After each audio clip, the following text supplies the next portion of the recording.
عاملين ايه؟ كويسين؟ ربنا يبسطكم كده زي ما انتم مبسوطين. من غير سبب. إعادة التأمين. يعني إيه إعادة التأمين؟ اسمه إعادة، بأمن تاني.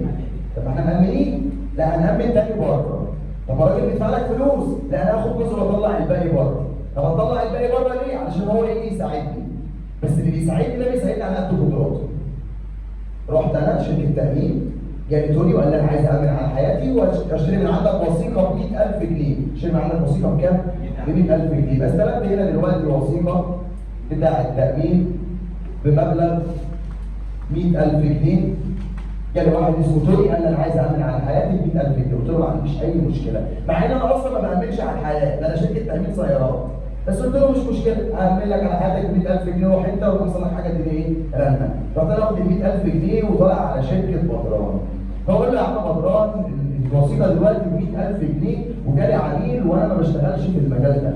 ايه رايك اخد ال 20% احتفظ بيهم لنفسي وادي لك 80% ولو الراجل حصل له حاجه انا هدفع وانت هتدفع، بس انا هدفع على قد ال 20 وانت هتدفع على قد ال 80. راح بدران قال لي انا معاك وبظهرك مش هسيبك، ان شاء الله تجيب لي وثيقه ب 300000. يبقى كل بدران هنا قد ايه؟ يبقى هنا في حاجه اسمها السعه التامينيه والسعه التامينيه 300000 جنيه والاحتفاظ بنسبه 20%. والمعيد التأمين بياخد 80%. القسط الأول كان 20000 جنيه، يعني يوم ما دفع توني فلوس دفع 20000 جنيه، وأول مشكلة حصلت له اتصل عليا قلت له هو عايز كام؟ قال لي أنا محتاج 6000 جنيه دلوقتي ضروري علشان محتاجهم. يبقى أول تعويض اتدفع والتعويض كان أول كام؟ 6 أيوه. يعني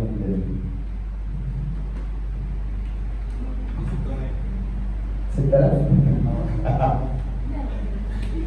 ايه مش عارف. مشكلة مع حضرتك مع الستات. ايه يا قلبي؟ مشكلة مع حضرتك مع الستات.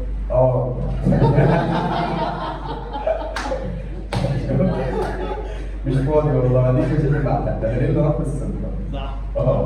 عشان كده ايه الكلام راح في حته ثانيه. المهم يابا ايه؟ وهي كمان عشان محدش يرجع يقول لي انت بتعمل خمسات عشان الحسد. يبقى تقول لي رن عليا رنه وقال لي انا عايز منك 5، قلت له من عيني يابا هجمعهم لك. هو انا ليه بقول له هجمعهم لك؟ لان الفلوس مش معايا لوحدي. الفلوس 20% معايا و80% مع بدران. فيبقى انا لما تيجي الفلوس ال 20 تتقسم 20 80، لما نيجي ندفع 20 80 وتبقى خلصت المساله في الحاله ديت. لما اجي اسالك حضرتك دلوقتي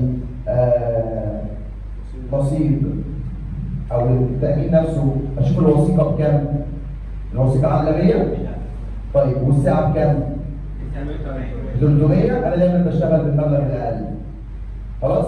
اللي قلت لك ده نصيبه كام من ال 100 وده نصيبه كام من ال 100، هيبقى كده نصيب كل واحد من الوثيقه. نصيب ده في الوثيقه كام؟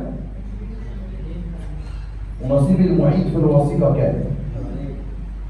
ونصيب القسط كام؟ ونصيب في التعويض بكام؟ نصيب القسط كام؟ ونصيب التعويض بكام؟ يلا كده المسألة دي هتمشي عادي عدلة، لأن أنا أصلا الفلوس الوثيقة أقل من الإيه؟ أقل من السعر، يعني أنا مش قلقان من حاجة. يعني يوم ما هو خبط على باب بدران هيقول لي خد الفلوس اللي أنت عايزها، كده هو هيقدر ولا مش هيقدر؟ حلو الكلام. يبقى من 100000 ب 20%، يبقى الوثيقة واقفة على ده ب 20000 جنيه، لكن الوثيقة بالنسبة لده ب 80% واقفة ب 80000 جنيه. عمره ما يسألك على دي احنا بنعملها لينا احنا عشان نفهم اكتر. هو يقول لك الراجل جاي وعايز 20000 جنيه، دافع 20000 جنيه، نصيب ربيع منها كام؟ 20000 جنيه، هياخد 20% ب 4000، 20000 جنيه، ده هياخد 16 على طول اللي هناك. طيب تاني التعويض 5000 جنيه ب 20% يبقى 1000 جنيه، 5000 جنيه ب 80% يبقى ده هيدفع 4000 جنيه.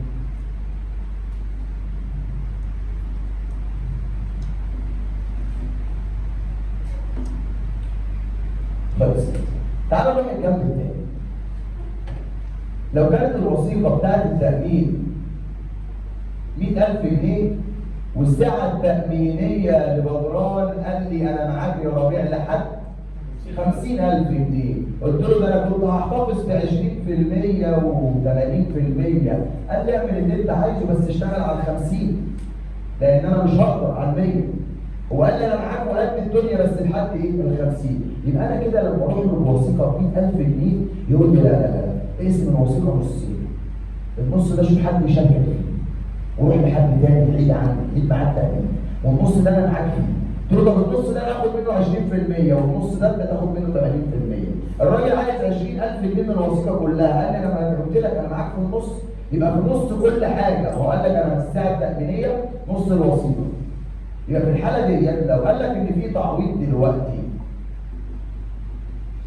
20,000 قسط ب 20,000 جنيه وفي تعويض